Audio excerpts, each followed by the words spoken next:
Voilà, plateau 1 dans un instant, la mise en épi, la toute première pour accompagner justement l'émotion des participlements, en tout cas tenter de la revivre, nous qui ne l'avons pas forcément vécu.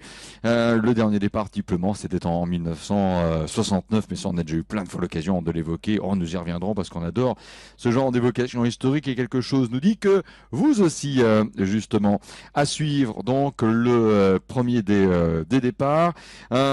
Du côté de la musique, on a aussi mis de côté pour vous quelques succès qui rappellent justement la période couverte par eh bien justement le plateau concerné, le plateau 1 1923-1939. Et tiens, parmi ces succès, on a retrouvé Louis Prima, une chanson de Louis Prima, mais le succès c'est surtout à Benny Goodman qu'il avait eu dans son interprétation. Ça rappellera effectivement ce succès de la période 1923-1939 avec un Sing Sing Sing qu'on est prêt en régie, qu'on va écouter maintenant. Allez, tiens, une petite page musicale. Si on est prêt, on peut y aller.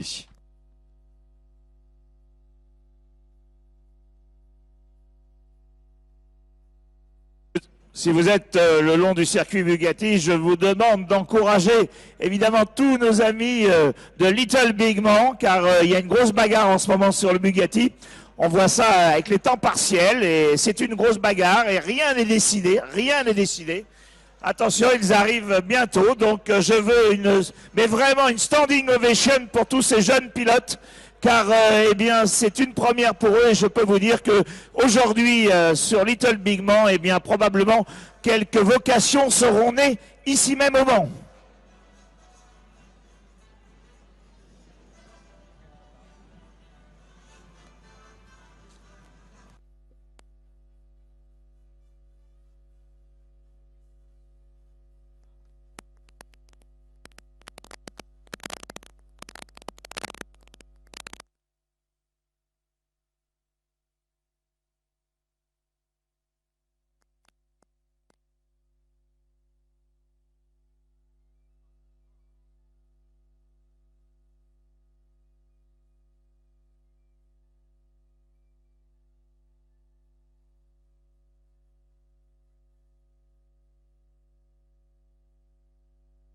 Arrivé de la parade. Alors il y a déjà un petit peloton qui s'est détaché. Voilà, avec nos amis de la gendarmerie qui ouvrent la route. Et voilà, une Ford GT40 et une Alpine Renault coude à coude. Oh, il y a un petit peu, là, visiblement, il y a un petit écart. Mais voilà, c'est une BM qui pointe maintenant. Voilà, ils étaient deux. Il faut un copilote pour lire les notes. Peut-être qu'ils n'avaient pas fait de reconnaissance du Bugatti. Donc voilà, frères et sœurs, attention là sur la ligne, drapeau à damier, c'est bien, bravo. Magnifique, magnifique, belle arrivée en tout cas. Ah, il y a des sourires, il y a beaucoup de sourires. Quelques crispations, bah oui, parce qu'un tour de circuit, c'est pas simple. En peloton, 96 voitures, c'est déjà pas simple quand on est adulte. Alors imaginez-vous, quand on découvre à 6-7 ans, pour, je dirais, la moyenne, eh bien, c'est pas évident. Voilà, passage de la ligne. Allez, une BM, une Lotus, une autre BM. Voilà, une VFE. Voilà, le peloton s'étire, mais visiblement, eh bien, tout le monde a pris beaucoup de plaisir à rouler ici au Mans, et notamment de passer eh bien, dans cette très belle ligne droite des tribunes. Voilà, on salue son équipe de mécanos, on s'embrasse. Pour certains, ben voilà, c'est une belle réussite. Et c'est pas fini, car ils étaient 96, et oui, ça fait du monde sur une grille. Alors on rappellera également que des pilotes de légende se sont rendus du côté du Porsche Lounge pour une séance de dédicace. En fait, même au niveau de la pré-grille de départ, vous pouvez encore les rejoindre. Gérard Larousse, Jürgen Barth, René Medj, Henri Pescarolo sont effectivement là-bas.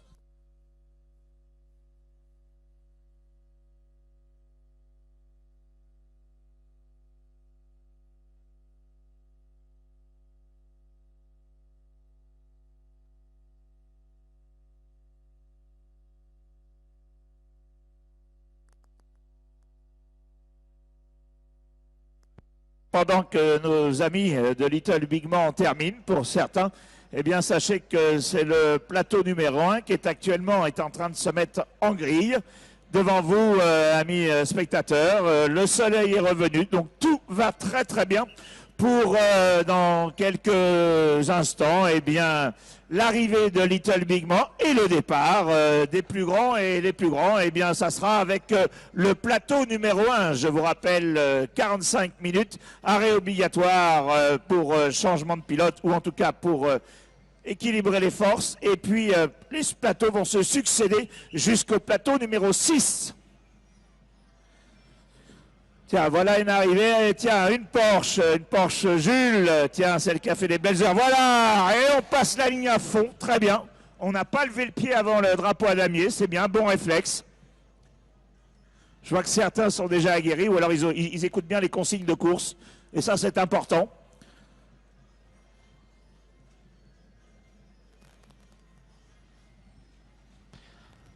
Voilà, et en ce moment, effectivement, on joue aussi de la musique comme on le faisait également dans les années antérieures aux 24 heures du Mans.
La mise en place des voitures du plateau 1 dans les prochains instants pour naturellement le départ donné dans 37 minutes à pile 17 heures. Une Singer 9 Le Mans de 1935 pour le Britannique Rahim Aga Khan, Andrew Prill et Richard Clark pour la voiture de l'équipage numéro 1. Une Talbot Lago ex-monoplace décalée de 1939 avec le Suisse Christian Traber, qui est lui-même un ex-vainqueur d'ailleurs de Le Mans classique dans cette catégorie 1. Une Delahaye 135S pour Erich Traber, Bruce Trennery, l'américain. Erich Traber étant effectivement un Suisse, Bruce Trennery l'américain et Jörg Koenig pilote suisse. La Bentley 4 litres 5 Blauer de 1930 et la voiture de l'allemand Robert Fink. La BMW numéro 5 est une 328 de 1938 que Jean-Jacques Bally et Bertrand Le Seur, qui est aussi d'ailleurs Bertrand Le Seur, un membre du comité directeur de la CO, vont se partager avec le numéro 6, une Bugatti 35C de 1927 avec l'Autrichien Martin Alusa, Alexander Hannes, le Britannique Niklas Alusa, un Autrichien avec par conséquent Martin, c'est la même famille, et l'Allemand Nicolas von Deneuf vont se partager aussi. Numéro 7, vous retrouverez une Aston Martin, une version 2 litres Speed de 1937 avec Paul Chase Gardner et David Allen de Britannique, une Bentley pour la voiture numéro 8, qui est elle des années 20, 1928, une 4,5 Tourer avec Nigel Bachelor et Nigel Ormond Smith de Britannique là encore. Numéro 9, une Talbot 105 de 1934 que Mark Midgley et Michael Birch de Britannique aussi vont se partager. Numéro 10, une Invicta S-Type de 1931. Pour deux Anglais, Christopher Ball et Nick Ball. La numéro 11, une Talbot 105 de 1931 pour Nick Paulette. Numéro 12 également, une Talbot 105 avec Gareth Burnett, britannique, qui sera donc seul au volant de cette voiture. La Talbot 105 numéro 14 est elle de 1934, c'est la voiture de Richard Evans. La numéro 15, une Riley Brooklands de 1928 aux mains de l'Allemand Ralph Emmer Simmerling. Numéro 16, une Morgan 4-4 de 1937. Ces pilotes viennent de Grande-Bretagne. Lake Seba, Richard Plant et Tabsmin Doyle sont les pilotes en question. Le numéro 17 est une Singer Le Mans 1935 avec Pierre-Henri Mahul au volant, mais également Jean Aubourg et Michel Fournier. Numéro 18, une Lagonda V12 Le Mans, voiture de 1939. Le Britannique Robert Lewis au volant. La 19, une Albi Silver Eagle Beetleback de 1929. Elle est aux mains de James Hulbert. La numéro 20, une Peugeot 402 d'Arlmat de 1937.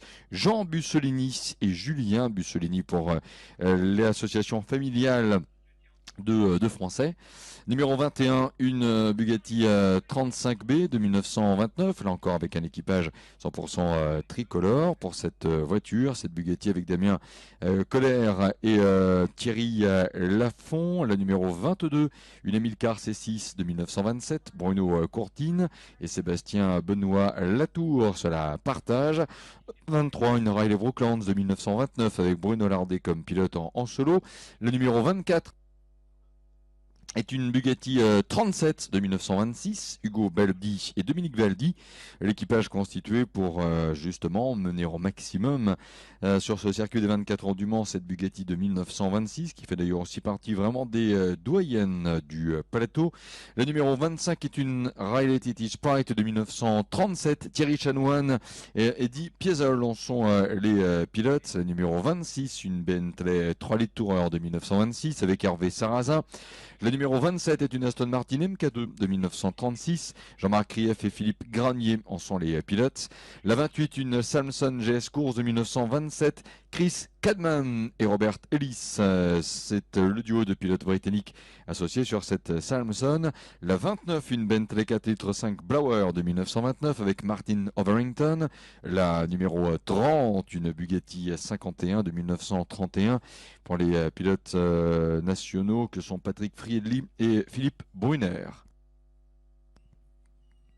Si on poursuit bien sûr le détail des forces en présence dans ce plateau 1, 31 c'est le numéro d'une Bugatti T44 de 1930, Hugues Baudon et Frédéric Novo en sont les pilotes, 1937 pour l'année de la BMW 328 numéro 32, Patrick Simon et Peter Mulder pour les deux pilotes allemands qui se partagent donc le volant de cette BMW 328 de 1937. La Bugatti 51 numéro 33 est une voiture de 1932.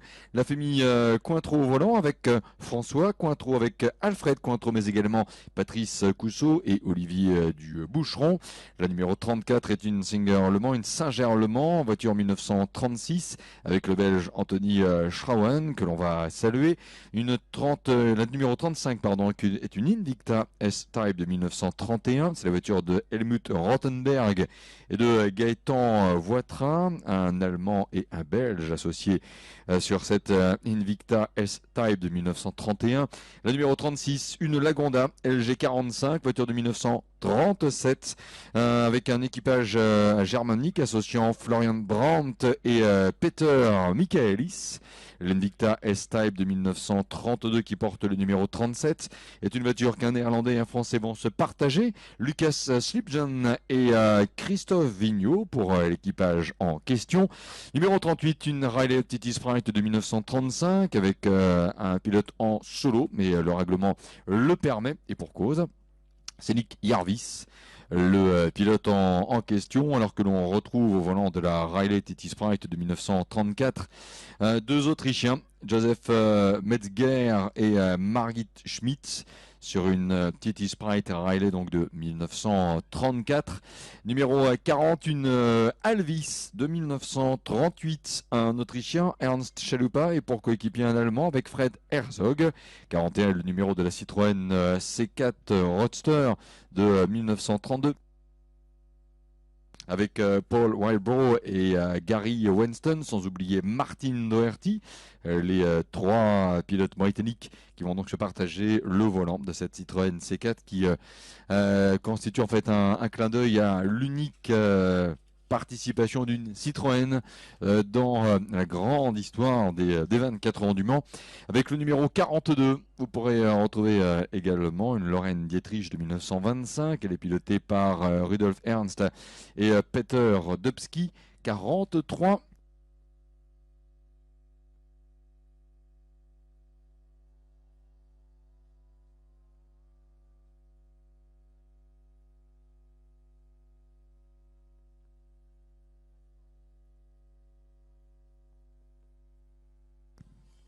Numéro 43, une MG Magnet donc de 1934, c'est la voiture de l'allemand Norbert Schmitzkopf et de David Morris.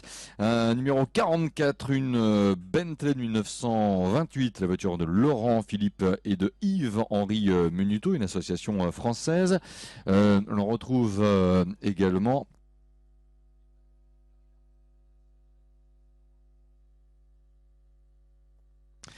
On retrouve également avec le numéro 45 une Lagonda V12 Le Mans de 1939. C'est la voiture de deux Américains, Richard Morrison et Richard Hamelin.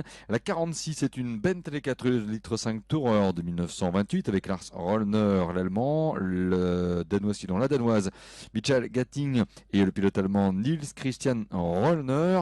47 une Aston Martin Ulster, celle de Mark Midgley et de Chris Woodgate. 48 c'est le numéro d'une Bugatti 35A de 1927 avec Guy Dubrul, Alain Marguerite et Julien Dubrul.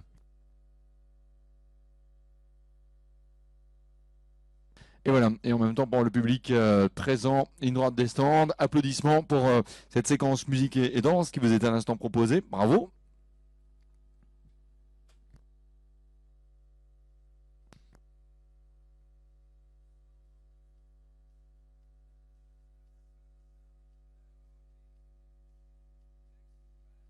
Alors, un petit mot aussi pour effectivement les personnes qui ne sont pas dans la ligne droite des stands. Il y a effectivement en ce moment une fanfare, toute une chorégraphie qui n'est effectivement pas audible partout en fonction de l'endroit où vous êtes en ce moment, peut-être du côté du Théâtre Rouge, de la Dunlop, ou même encore Mulsanne, Arnage et toutes les zones publiques hors ligne droite des stands.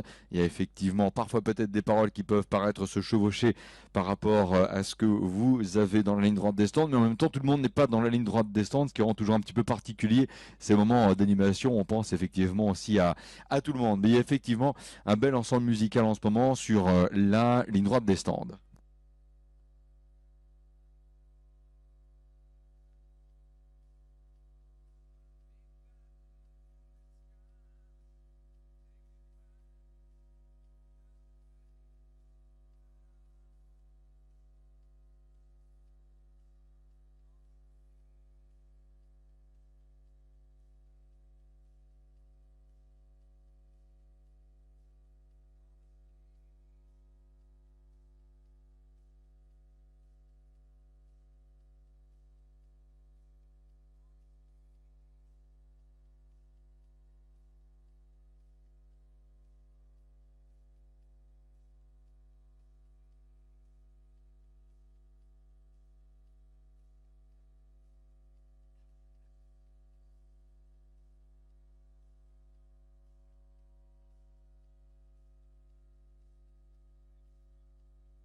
Bruno, pour Stéphane. On va profiter un peu de ce moment de calme pour cette mise en épi, pour aller voir quelques pilotes. Tiens, Grenic sur la très belle Bugatti Grand Prix, la numéro 55, qui a fait d'ailleurs un excellent temps. Alors, c'est pas une première, parce que je sais que vous êtes un vieux de la vieille du Mans classique. Cette Bugatti est dans son jus, quasiment dans son jus. Parlez-nous un peu de cette auto, d'où elle vient, qu'est-ce qu'elle est, elle a passé à travers les années, et son pédigré. C'est une voiture qui a traversé la famille, ma belle famille, pendant de nombreuses années, que j'ai récupérée et qu'on a reconstruite et réassemblée. Pour l'authenticité, il y a quelques pièces neuves quand même. Mais c'est une voiture qui roule depuis de nombreuses années très très bien.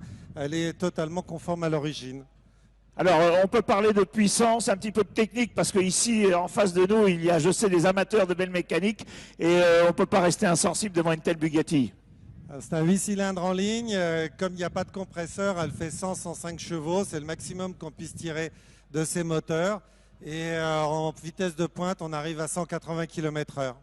Alors, dans quelques minutes, on va s'élancer pour ce premier plateau numéro 1. Dans sa tête, c'est quoi? On va rouler à 100%, on l'aménage parce qu'on sait qu'il y a plusieurs sessions, plusieurs plateaux, ou après tout, on vaille que vaille, on se dit tiens, on va aller jouer un podium.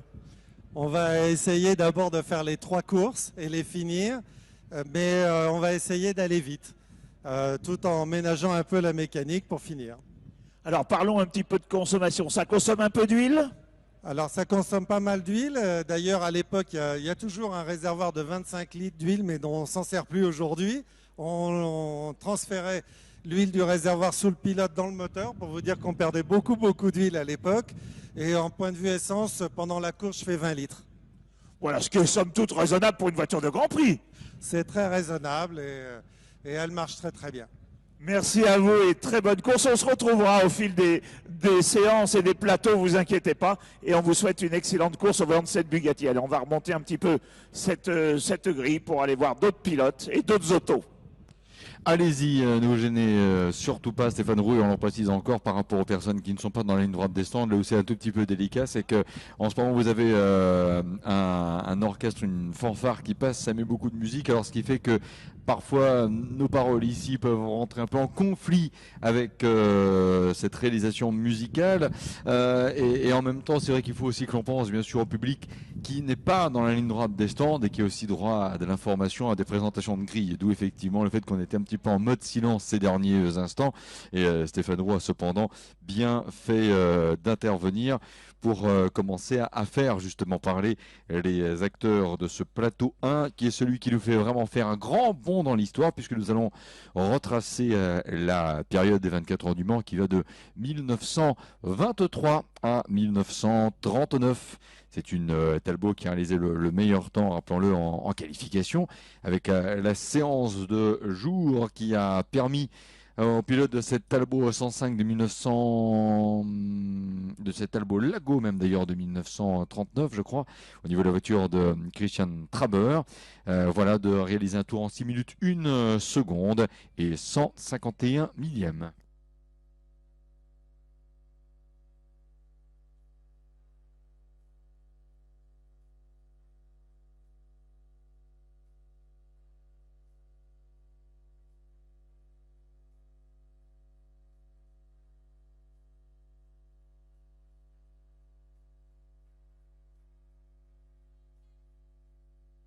Voilà un autre pilote sur une relay Brooklyn, Ralph Everling. Alors un habitué du Mans classique, un habitué des grandes épreuves. Sur le plateau numéro 1 bon temps aux essais. Parlez-nous un petit peu de cette auto. Oui, c'est une voiture qui est très jolie parce qu'il a fait déjà le Grand Prix 19030 en Australie. Et j'ai eu la chance de trouver cette voiture avec une histoire sans arrêt. Tous les propriétaires, ça m'a laissé tous les fiches. Et maintenant, je suis le custodian pour cette voiture pour quelques années. Et j'espère encore beaucoup plus de courses que je peux faire avec ça, me régaler. Alors, la relais, on l'a vu dans le programme officiel. D'ailleurs, si vous avez l'occasion, achetez le programme officiel réalisé par toute l'équipe du Point, car vous avez un historique de relais. Alors, parlez-nous techniquement, cette auto, on a vu la Bugatti tout à l'heure. Quelles sont les particularités de cette petite relais? Ce petit relais, c'est une des premières voitures avec, comment on dit, les arbres Camano, et exactement en tête. Et il a seulement 1100 kg cubiques. Mais il est très fiable, il roule très bien, et il a une tenue de route exceptionnelle. Normalement, les Bugatti sont plus vite sur la ligne droite, mais dans le virage, je me accroche très vite. Bon, alors, les objectifs, c'est d'aller taper les Bugatti. Voilà, c'est toujours, c'est la même âge, ce sont les seules voitures vintage, qu'on dit les voitures jusqu'à 30, et comme ça, on se joue toujours ensemble à Monaco ici, c'est très joli. Merci à Ralph Emerling sur la relais numéro 15. Merci à vous Stéphane Leroux. On continue de jouer de la musique en ce moment en ligne droite des stands. La voiture deuxième en qualification, la Talbot de Gareth Burnett, qui avait tourné en 6 minutes 2 secondes, 376. Moyenne au passage pour Christian Traver avec son chrono de qualification. 6 minutes 1 seconde, 151 millième, moyenne équivalente donc. 135 km/h, point 9 sur un tour de ce circuit des 24 heures du Mans.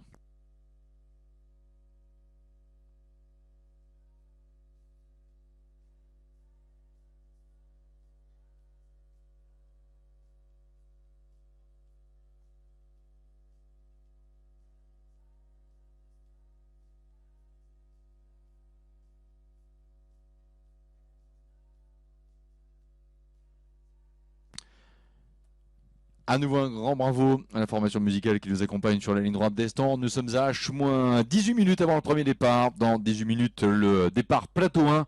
18 minutes avant le premier des départs Le Mans classique, tout plateau confondu. Et c'est donc le plateau 1 qui sera ainsi à l'honneur. À mes côtés, Bruno, Jean-Marc Bussolini sur une très belle auto française, une Peugeot Darmat. Alors, quelques infos sur cette auto, la numéro 20.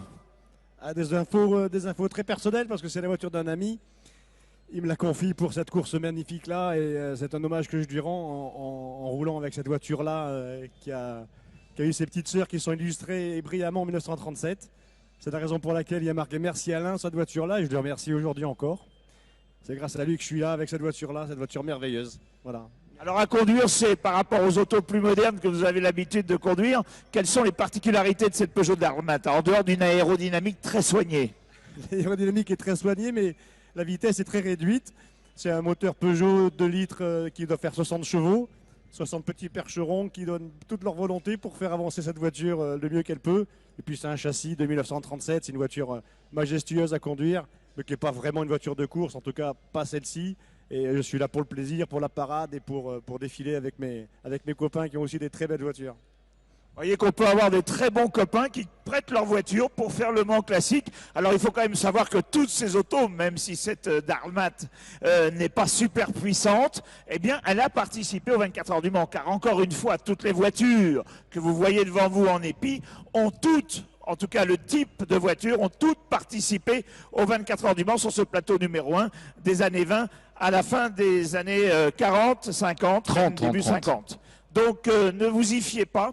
Des voitures, certaines avec des petites cylindrées, mais à l'époque, il faut savoir que l'indice de performance était omniprésent, et puis souvent, eh bien, la fiabilité était aussi très importante dans ces courses d'endurance, et des petites voitures arrivaient à accrocher, bien sûr, le scratch, et des belles performances ont été réalisées, notamment à l'indice de performance, et à l'époque pour les classements en équipe.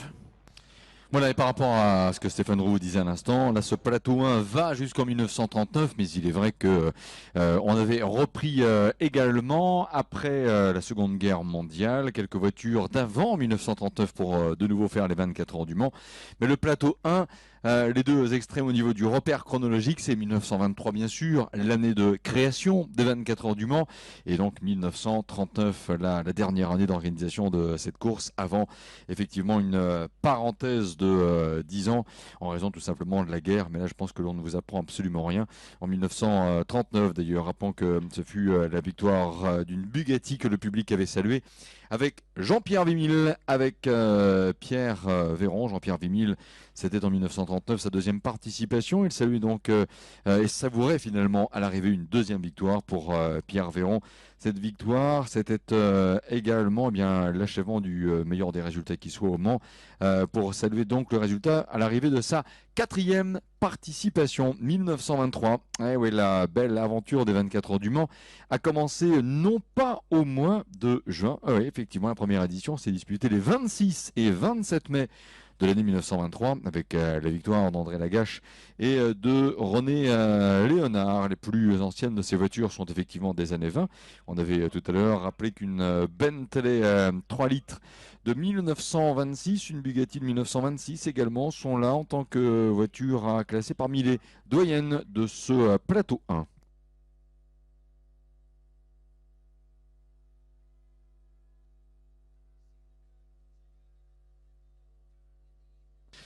Et en fait, de toutes les marques qui ont gagné les 24 heures du Mans entre 1923 et 1939, en manque une finalement au niveau de ce plateau. C'est la première d'ailleurs des gagnantes. Schneider et Walker. C'est vrai qu'il y en a peu aujourd'hui au niveau des voitures de collection. On en trouve encore quelques-unes cependant. Il y a naturellement la réplique de la voiture gagnante de 1923, car on ne sait pas ce que sont devenus, ou on a une petite idée de ce qu'ont pu devenir les Schneider et Walker de 1923. D'ailleurs, au passage, ça paraît presque peu glorieux aujourd'hui quand on pense à ce qu'elles ont pu devenir, mais pourtant, c'est ce qui s'est passé, à savoir qu'il est fort probable qu'elles aient été reconverties.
Position parce qu'en fait je l'ai fait dans le premier tour déjà. Comme la voiture avait un peu des problèmes de refroidissement, j'ai fait qu'un tour rapide, donc c'était assez inespéré, mais je suis vraiment très content et c'est une très très belle voiture. C'est une voiture de 1939 qui a été construite pour faire et des grands prix et des courses de tourisme. Donc c'est une monoplace décalée, c'est-à-dire qu'en fait c'est une biplace. Et voilà. Alors, si vous voyez cette voiture, vous êtes en face, regardez un petit peu, effectivement, on voit le siège pilote décalé. Et effectivement, elle était aménagée en biplace à une époque. Tout à fait, elle a toujours été en biplace, c'est comme ça qu'elle est née. Et ça permettait en fait, avec une seule voiture, de faire et des grands prix, les grands prix de Formule 1, et de faire des courses de GT comme les GT aujourd'hui, en biplace. Donc ce qui lui permettait de faire et Le Mans et de la Formule 1. Vous voyez, à l'époque, on faisait Le Mans et la Formule 1. Allez, techniquement parlant, parlez-nous un petit peu de la mécanique. C'est un moteur de 4 litres, non compressé. Donc c'est un moteur qui fait environ 180 chevaux. Et c'est toujours son moteur d'origine. Elle a jamais eu un nouveau moteur. La voiture a été restaurée il y a une dizaine d'années par notre ami Jean Sage, bien connu dans le monde de l'automobile. Et depuis là, je l'ai sorti au Mans Classique pour la première fois il y a 2 ans. Et ici, on est là pour la deuxième fois, en fait. Merci à Christian Traber, le poleman. On peut l'applaudir, le poleman de ce plateau numéro 1. Allez, applaudissements pour Ouais. Christian et sa Talbot tout à fait originale qui a signé une très très belle position hier après-midi. Et je peux vous dire que d'entrée, là, ça va être très très dur pour tout le monde car je pense qu'une victoire au Mans Classique et bien sur un palmarès, je peux vous dire qu'aujourd'hui, c'est particulièrement important. Ouais, une pole position en 6 minutes 1 seconde, 151 millième, presque 136 km/h de vitesse moyenne sur un tour. Sur le circuit de 13 km 629. Alors bien sûr, à l'époque, on ne courait pas encore sur ce circuit-là. On allait jusqu'à l'Épingle de Pontlieu. Sébastien Loeb devrait, je pense, être pas très très loin de vous dans les prochains instants aussi. Voilà, on va saluer la présence du président de l'Automobile Club de l'Ouest, Pierre Fillon, François Fillon également qui l'accompagne et qui viennent justement s'y saluer. Christian Traber qui a réalisé le meilleur temps en qualification. Et l'on attend également Sébastien Loeb qui a été annoncé comme starter officiel de ce plateau 1, la première des courses. 43 minutes avec, le rappel aussi que chaque manche voit les pilotes effectuer un arrêt stand pour une neutralisation de 90 secondes entre la 15e et la 30e minute de course. Que la voiture soit en fait pilotée par un unique pilote, donc autrement dit qu'il soit là en solo, qu'il y ait constitution d'un équipage de 2, 3, voire jusqu'à 4 pilotes. L'arrêt de 90 secondes est obligatoire. Alors, arrêt de 90 secondes, précisons bien, il y a effectivement une ligne blanche à l'entrée et à la sortie des stands, quelle que soit la durée de l'immobilisation de la voiture. Il faut simplement qu'entre le franchissement de la ligne d'entrée et le franchissement de la ligne blanche de sortie des voies des stands, il se soit pour chacune des voitures de chacun des plateaux écoulé 90 secondes entre la 15e et la 30e minute de course, entre donc cette 15e et 30e minute de course pour l'arrêt neutralisation obligatoire. Le président de la FIA, Jean Todt également, qui est à hauteur des toutes premières voitures ainsi présentées. 1925 dans l'histoire du Mans et l'année du premier départ, typiquement. Oui, allez-y Stéphane Roux. Eh bien, je suis à côté de Richard Mille. Alors, il a toutes les casquettes, Richard. Il est partenaire de toutes les épreuves de Patrick. Il est pilote. Alors, quelle est la meilleure casquette, pilote ou partenaire ? Partenaire, c'est beaucoup de plaisir. Pilote du dimanche, enfin, ou du samedi, je fais de mon mieux. Mais c'est vrai que c'est très agréable de mélanger les deux choses. C'est un petit peu...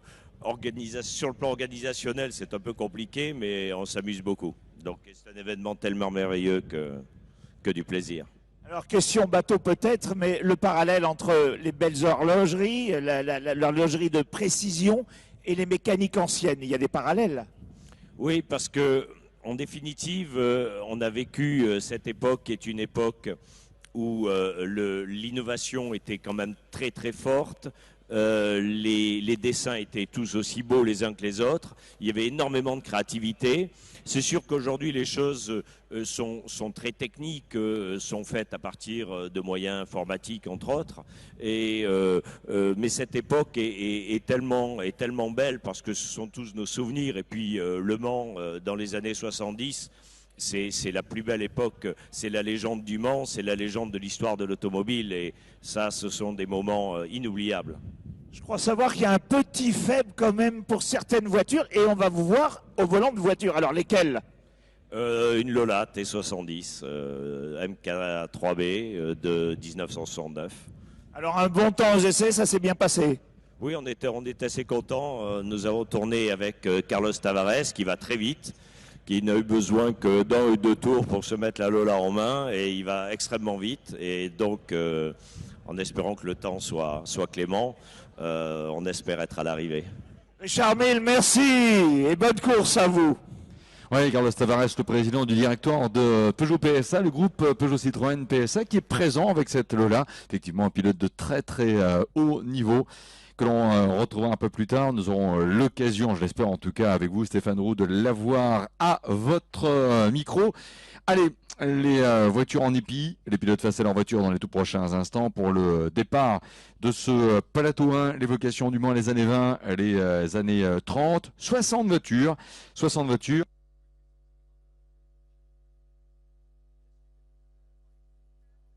On va tout de suite retrouver Russell Douglas pour revenir, Russell please, sur la composition des premiers, non pas des grilles de départ, si ou des premières lignes, parce qu'on va remettre les voitures en ligne dans les unodières. On rappelle bien, là c'est une simulation de départ, du départ type Le Mans. Well, we're in for a real piece of theatre now. Good afternoon, everyone. Just moments away from the first of our Le Mans starts, recreated in the style of the great Le Mans starts that ended in 1969. The evocative sight of the first of these with the Plateau 1, the Grid 1 cars from 1923 to 1939, all lined up. Shortly, we will see the drivers go across to the outside of the track and run back. Please. Je suis obligé de vous couper car je suis aux côtés de Sébastien Loeb, 9 fois champion du monde WRC, actuel pilote Citroën en WTCC qui s'est fait le plaisir. Il va donner le départ de ce premier plateau, Sébastien. Alors c'est quasiment une nouveauté pour toi. Maintenant, c'est la voiture ancienne en plus. Ouais, je découvre un petit peu. C'est vrai que donner le départ du Mans Classique, c'est une première pour moi et c'est même une première pour moi sur l'événement. Donc je découvre un petit peu tout ça, mais c'est vrai que c'est magnifique de voir toutes ces belles voitures ici réunies et puis une belle ambiance, une belle atmosphère, beaucoup de passionnés. Donc c'est vrai que ça fait plaisir d'être là. Alors une corde à ton arc peut-être dans l'avenir. Je sais que c'est une question bateau. Est-ce que tu vas faire ci, est-ce que tu vas faire ça? Mais tu serais prêt à rouler ici? J'ai déjà roulé ici, pas en classique mais en moderne. Donc pourquoi pas? C'est le jour où l'occasion se présentera, ça peut être une idée. Ouais. Bon, messieurs les propriétaires, vous savez ce qu'il vous reste à faire. Sébastien Loeb, mesdames et messieurs. Extra. Allons-y, Russell, pour continuer de donner le détail de quelques positions au niveau donc de la grille. Yep, the top 6 positions in this. We've just seen 9 times World Rally Champion Sebastian Loeb there talking to us. He will drop the flag for this first race. On pole position is number 2, the Tolbo Largo, the converted Grand Prix car that came second in 1950, Christian Trabert, number 2 on pole. In second place, car number 12, my best knowledge is that this is Gareth Burnett at the wheel. In Go 52, one of the Talbot 105 team cars, that's second, number 12. In third place on row 2,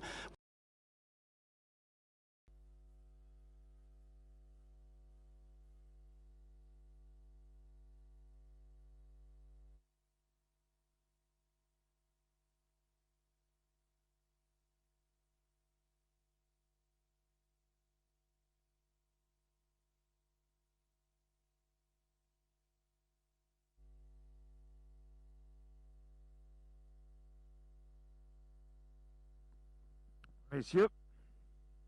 Oui, Stéphane. Eh bien, en pré-grille, parce que la pré-grille est en train de se former très rapidement maintenant pour le plateau numéro 2. Et dans quelques minutes, vous aurez l'occasion évidemment de voir tous ces bolides en action pour la première course du plateau numéro 2. Alors à mes côtés, la numéro 44, qui est une Aston Martin DB24, avec Grand Didier, qui a réalisé un très beau 24e temps et qui m'avouait qu'il avait pris beaucoup de plaisir à rouler de nuit. Alors la conduite de nuit en Aston, c'est différent parce qu'on imagine qu'au niveau visibilité, c'est quand même pas terrible les phares. Alors non, les phares c'est pas terrible, mais on a la chance d'avoir un magnifique circuit qui est très bien éclairé. Donc tous les virages, les freinages sont parfaitement bien éclairés, donc c'est relativement facile de rouler sur ce circuit, même sans avoir des éclairages excellents. Alors on parlait un peu de technique, alors d'une voiture à l'autre, il y a des petites différences, on sait que certains préparent mieux que d'autres. C'est un peu la guéguerre, même en voiture classique, les préparateurs, les moteurs plus affûtés, les caisses plus allégées. Vous savez, on est quand même, je pense, une dizaine ou une douzaine de concurrents habituels en Aston Martin à rouler régulièrement sur la saison. Il y a le Mans Classique, il y a pas mal de courses en Angleterre. Donc on se connaît assez bien et le jeu c'est quand même de s'amuser entre nous et d'essayer de voir qui prend l'autre selon les circuits, selon les circonstances. Donc c'est en toute gentleman drivers comme on dit, et c'est un jeu mais ça met un peu de piment au jeu. Voilà, du fair play, vous voyez, on peut être en compétition et faire du fair play. Merci à Yves Grandidier qui roulera, je vous le rappelle, avec une Aston Martin DB24. Et on va remonter un petit peu cette grille pour aller voir d'autres pilotes.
Ah, vous avez été quelques-uns à applaudir le retour à la corde de la BMW numéro 32.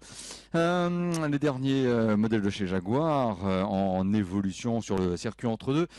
Et quelques instants plus tôt, avant l'intervention de Stéphane Roux, parce qu'on aime bien reprendre quelques extraits des chansons qui ont pu marquer les différentes époques. On avait retrouvé donc Sing Sing Sing, ça date de 1936. Alors effectivement, c'est quand même dans la période Plateau 1, mais c'est une chanson de l'année 124 heures du Mans, 1936. Enfin une composition en fait avec Louis Prima, mais souvent attribuée à Benny Goodman. C'est en fait un extrait des Big Bands. Ça a été d'ailleurs en prépare de nombreux artistes. C'est un standard du jazz et c'est même quelque chose, une composition que vous avez pu retrouver dans la comédie musicale de Broadway Swing, ainsi que dans le film Swing Kids.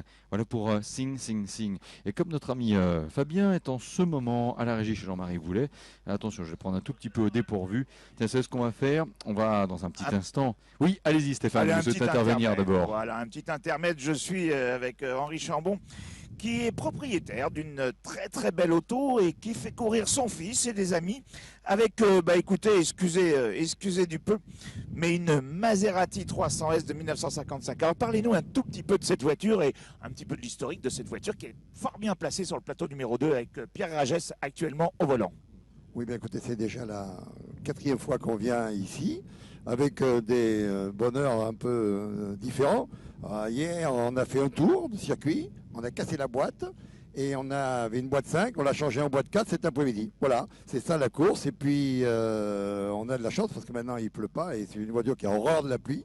Sinon, c'est une magnifique expérience, c'est une voiture formidable. Mais c'est beaucoup de soucis, parce qu'une course, c'est souvent 6 mois de garage ou de réparation. Voilà. Sinon, c'est un plaisir formidable quand même. Voilà.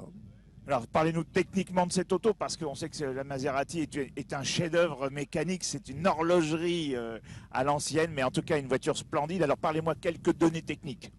Écoutez, c'est une voiture, son historique, c'est une voiture qui était historiquement un monsieur assez connu, qui était le premier propriétaire dans les années 1955, c'est Pavarano, il s'appelait, il a fait courir cette voiture, il a couru aux États-Unis surtout, et avec des pilotes connus.